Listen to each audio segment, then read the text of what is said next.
અમાસ અને ગુરુવારનો અનોખો સંયોગ। આ દિવસે શું કરવું અને શું નહીં। આ દિવસે વ્રત ન રાખી શકો તો સ્નાન, દાન અને પૂજા પછી ભોજન કરો। 6 જૂનના રોજ વૈશાખ મહિનાની અમાસ છે। આ દિવસે ગુરુવાર હોવાથી તેનું ફળ અનેક ગણું વધી ગયું છે। જ્યોતિષના સંહિતા ગ્રંથોમાં જણાવવામાં આવ્યું છે કે ગુરુવારે આવતી અમાસ શુભ ફળ આપે છે।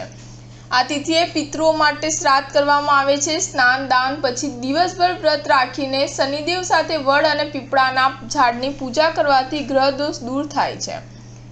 શારીરિક તકલીફના કારણે આ દિવસે વ્રત રાખી શકો નહીં તો સ્નાન, દાન અને પૂજા પાઠ પછી ભોજન પણ કરી શકાય છે।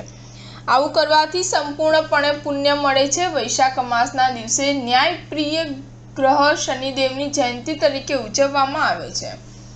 શનિદોષથી બચવા માટે આ દિવસે શનિદોષ નિવારણના ઉપાય કરવાથી પણ લાભ મળે છે। ત્યાં જ વૈશાખ મહિનાની અમાસનું ધાર્મિક મહત્વ પણ છે।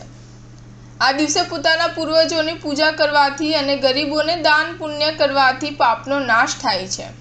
અનેક શ્રદ્ધાળુઓ આ દિવસે પવિત્ર નદીમાં સ્નાન કરીને વ્રત પણ રાખે છે। અનેક લોકો આ દિવસને સ્નાન દાનની અમાસ તરીકે પણ પૂજે છે।